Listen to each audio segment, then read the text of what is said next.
Bonjour à tous. Aujourd'hui, je vais vous présenter le webinaire, donc 25 minutes pour organiser et gérer ces événements associatifs.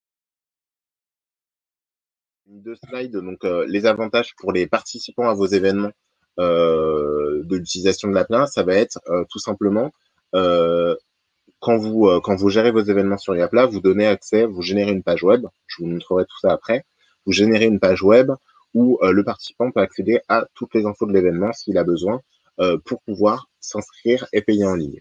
Il va aussi pouvoir bénéficier de tarifs exclusifs puisque vous pouvez mettre en place une tarification personnalisée.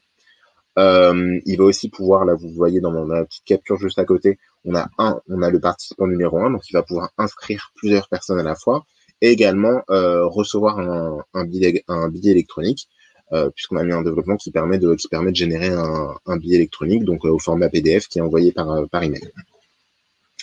Donc ça, c'est pour les participants. Pour vous, les avantages en tant qu'association, en tant qu'administrateur de compte Yapla, c'est quoi? Ça va être bien sûr que vous pouvez personnaliser le formulaire d'inscription. C'est-à-dire que vous pouvez sélectionner les informations que vous avez besoin de collecter sur vos participants. Évidemment, ça va pas être les mêmes informations que vous allez collecter, par exemple, auprès de vos membres, si vous utilisez l'application Adhésion. Donc, vous allez vraiment pouvoir différencier ces deux fonctions-là et collecter différentes informations selon vos besoins. Vous allez évidemment pouvoir créer donc des tarifs exclusifs pour les membres et pour les non-membres. Et vous allez pouvoir consulter et gérer vos inscriptions comme vous le voyez ici sur ma capture d'écran. Et vous allez aussi pouvoir gérer la présence ou pas de vos participants. Vous allez pouvoir confirmer ou infirmer la présence de vos participants. Et bien sûr, ce qui est intéressant, c'est d'envoyer des rappels de participation. Donc, quand vous avez un inscrit, vous pouvez créer une communication qui lui envoie 5 jours avant, mettons, 5 jours avant l'événement,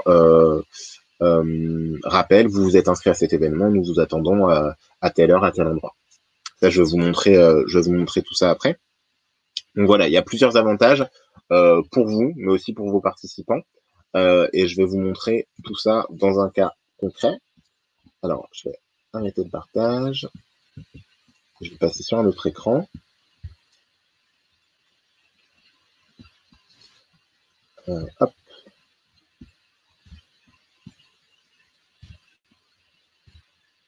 Alors, voilà, vous voyez bien mon écran. Alors, du coup, ici, on est donc sur un compte test que j'ai créé pour le webinaire. Alors, ici, nous, on va s'intéresser donc à cette partie-là, la vente de billets, donc l'organisation d'événements. Il faut savoir que là, vous êtes sur un tableau de bord Yapla, donc je le présente juste rapidement pour ceux qui ne le connaîtraient pas. Ici, vous avez accès au menu du compte de votre association. Là, vous avez l'entête avec le nom de votre asso, le logo. Et ensuite, vous avez différents raccourcis pour les différentes actions principales de votre compte. Donc là, nous, aujourd'hui, on va s'intéresser à cet événement. Donc, on va rentrer dans un parcours, ici, organiser les événements. Et ici, on entre dans un parcours en 5 étapes qui va nous permettre de créer un événement, de créer des tarifs pour cet événement, de personnaliser le formulaire d'inscription, de créer une page web, de personnaliser la page web qui va être générée. Et puis ensuite, on va être dans une partie diffusion, donc promotion de cette page-là. Et je vais vous montrer un petit peu comment ça marche. Et puis, je vous montrerai des fonctionnalités un petit peu plus avancées. Alors, donc là, moi ici, j'ai décidé de créer, par exemple, mettons, un événement avec une course à pied. Je peux indiquer donc une date de début. Donc, je vais mettre une date de début. On va le mettre au 11 mai. Hop.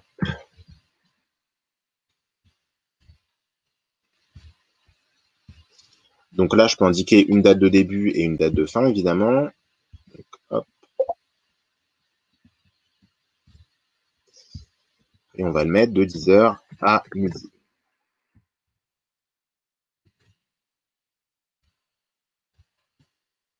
Ensuite, on va pouvoir donc ajouter une image. Là, course. Ici, on va pouvoir indiquer une description pour les réseaux sociaux, c'est-à-dire que quand les personnes vont partager la page de l'événement sur les réseaux sociaux, c'est ce qui s'affichera dans le post. Donc là, par exemple, je vais mettre participer à la course à pied.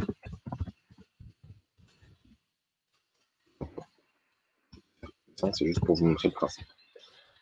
Ici, je vais pouvoir donc expliquer un petit peu plus en quelques mots en quoi consiste la course à pied, l'organisation, le programme.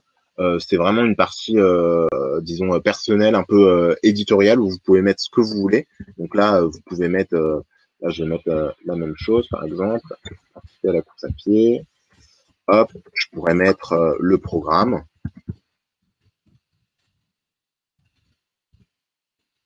Avec, je sais pas moi, hop, je mettrais de, je sais plus quoi, de 10h à 11h. Et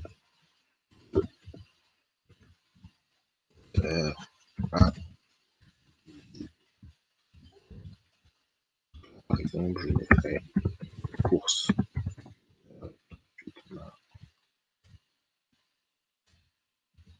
Et je voilà, je ne vais pas faire plus. Et là, vous allez pouvoir, par exemple, rajouter une image,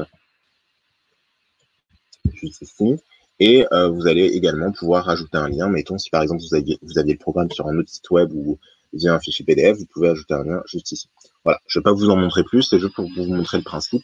C'est vraiment un éditeur de texte classique comme on peut le trouver sur un document Word ou autre. Donc ensuite, on passe à l'étape suivante. Donc notre événement va se créer, on va pouvoir le configurer un petit peu plus.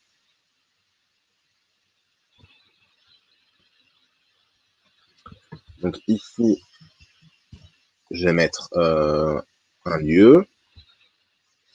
Qu'est-ce qu'on va mettre? Hop. Voilà, hein, je ne vais pas mettre.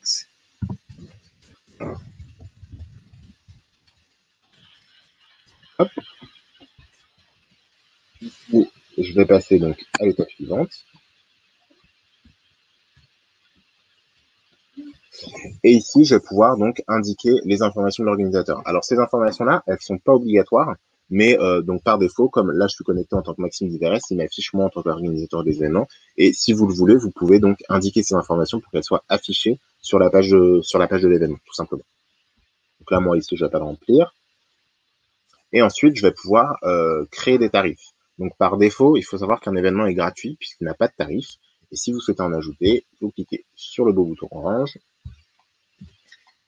Et donc, je peux indiquer, là, ce que je vais faire, je vais créer un tarif pour mes membres, qui va être à 5 €.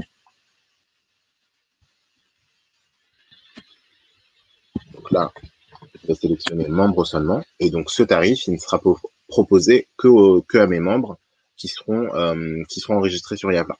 Là, je suis dans le principe où vous utilisez l'application membre événement. Évidemment, c'est pas une obligation, mais pour gérer la tarification des membres et des non-membres, en l'occurrence, il faut que vous gériez vos membres sur Yapa. Mais vous pouvez aussi tout à fait juste créer des tarifs différents sans utiliser l'application membre de Yapla. Et ensuite, donc, je crée un autre tarif, non membre.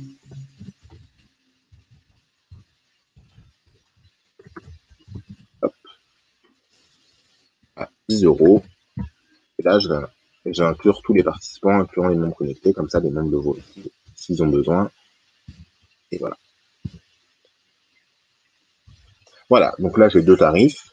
Ça me va très bien. Je passe à l'étape suivante. Donc, mes membres ont un tarif à 5 € et mes non-membres ont un tarif à 10 €. Donc, je passe à l'étape suivante. Et ensuite, ici, je suis dans la personnalisation du formulaire de mon événement. Donc, ce qui veut dire que je vais pouvoir sélectionner, c'est cette partie-là où je vais pouvoir sélectionner les informations de mon participant. Donc, par défaut, on a prénom, nom, courriel. Si je le veux, je peux ajouter, par exemple, mettons l'adresse, le code postal, la ville. Et je vais également ajouter le téléphone si jamais j'ai besoin de joindre la personne qui s'est inscrite. Donc là, il suffit juste de glisser-déposer les champs. Et si vous avez besoin, vous pouvez créer un nouveau champ. Vous avez tous les types de champs disponibles. Liste de sélection, case à cocher, champ email, etc. Vous créez ce que vous voulez, c'est vous qui décidez. Ensuite, vous passez donc à l'étape suivante. Et ici, on est dans la dernière étape de l'avant-dernière étape de notre parcours, et on va pouvoir donc afficher le logo sur la page. Donc là, par défaut, il récupère le logo que moi j'avais inséré en tant que logo de l'organisation. Et ici, on va pouvoir choisir les couleurs de notre page. Et enfin, choisir la police de notre page. Donc moi, je vais choisir Montserrat. Voilà. Et ensuite, on passe à l'étape suivante. Donc notre événement est en ligne. Donc après, on va pouvoir cliquer sur voir la page pour voir le résultat. Il faut savoir que vous pouvez donc faire la promotion de votre événement en partageant tout simplement ce lien, en envoyant un email avec ce lien. Vous pouvez également directement le partager sur les réseaux sociaux Facebook, Twitter et LinkedIn. Et si vous avez un site internet et que vous avez accès au code source de votre site internet, vous pouvez copier-coller ce petit bout de code là dans le code source de votre site internet et ça intégrera la page à l'intérieur de votre site web. Alors, donc là, on ne va pas le diffuser, mais je vais vous montrer le résultat.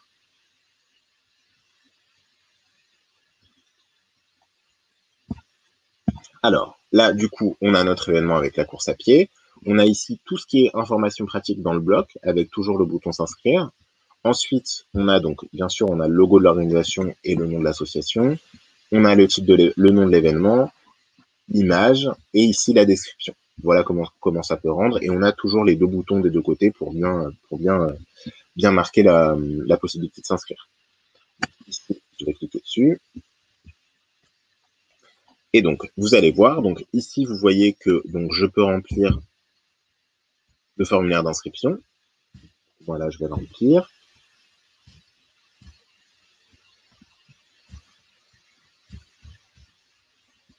Je remplis tout le formulaire avec mes données.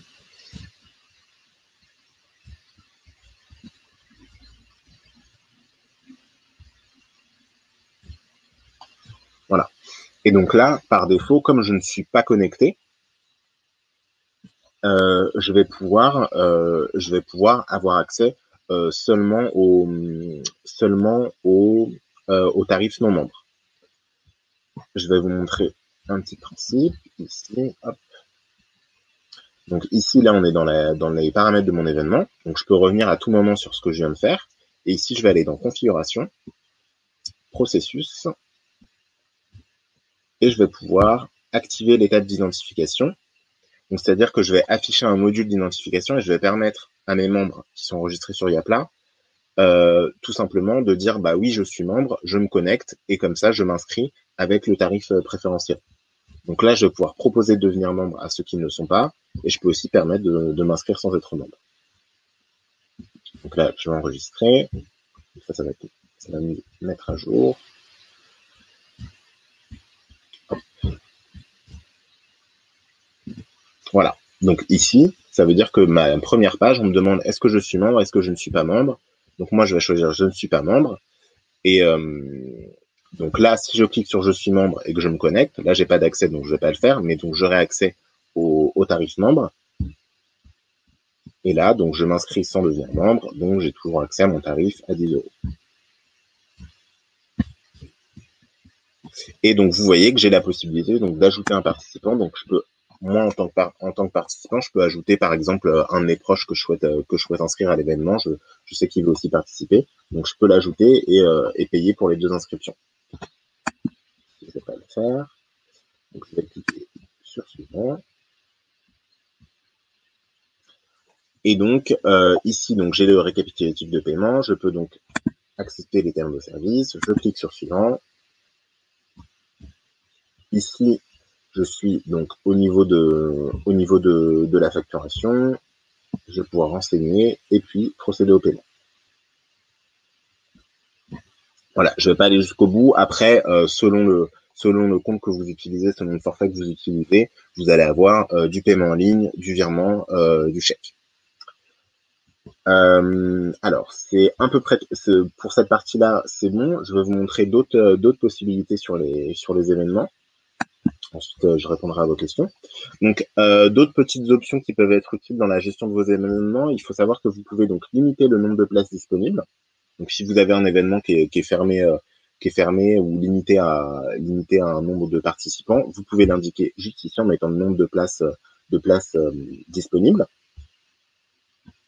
Donc, par défaut, évidemment, on permet les inscriptions en ligne. Et ici, c'est important, c'est toute la partie d'identification que j'ai activée tout à l'heure. Donc, ça peut être pas mal intéressant si vous gérez les membres sur Yapla. Après, au niveau de la multi-inscription, donc l'ajout de participants, là, vous pouvez l'activer. Donc, par défaut, c'est activé. Vous pouvez aussi le désactiver si vous ne souhaitez pas qu'une personne puisse inscrire plusieurs personnes. Ensuite, vous allez aussi avoir la possibilité de générer des billets électroniques. Donc, il faut savoir que là, ici, vous pouvez donc générer, activer la possibilité de générer des billets électroniques. Et enfin, ici, vous allez voir dans les communications, il y a un certain nombre de communications automatiques qui vont être envoyées. Donc, par exemple, on va aller prendre une confirmation d'inscription validée. Donc, une inscription validée sur Yapla, ça veut dire une inscription qui est payée, si l'événement est payant, bien sûr. Et donc, ici, vous allez avoir ce type de message que vous pouvez activer ou désactiver. Donc, c'est des messages qui sont prédéfinis avec donc un sujet qui partent aux participants à l'événement et que vous pouvez donc tout à fait modifier. Donc, ici, vous pouvez tout simplement modifier le texte. Ici, on a des mots-clés qui vont permettre de personnaliser dynamiquement l'email. Donc ici, par exemple, si moi, il m'était envoyé, il me dirait « Bonjour Maxime ». Donc first name, c'est ce qui correspond au champ prénom dans la liste des inscriptions. Donc ici, par exemple, si je voulais insérer le nom de famille de mon participant, je pourrais aller dans mots-clés événements et indiquer inscription nom. Et comme ça, on me dirait « Bonjour Maxime Direst, nous confirmons que vous êtes bien inscrit à l'événement course à pied, etc. » Voilà. Et ensuite, ici, comme on a activé les billets électroniques, on va pouvoir l'ajouter à notre communication. Et bien sûr, vous pouvez également joindre une facture qui est générée automatiquement. Donc ça, c'est à vous de voir si vous souhaitez émettre des factures et des billets électroniques, mais c'est une possibilité que vous avez. Et ensuite, on enregistre.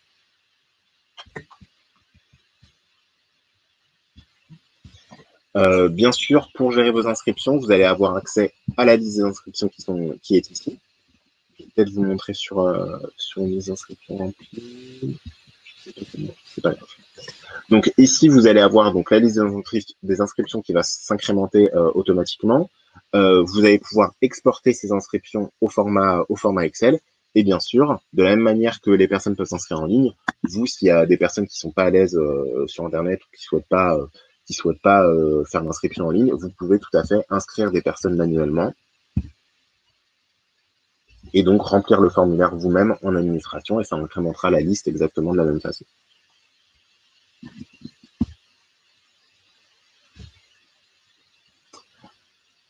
Voilà, alors je crois que j'ai fait le tour. Alors je vais arrêter le partage et prendre des questions.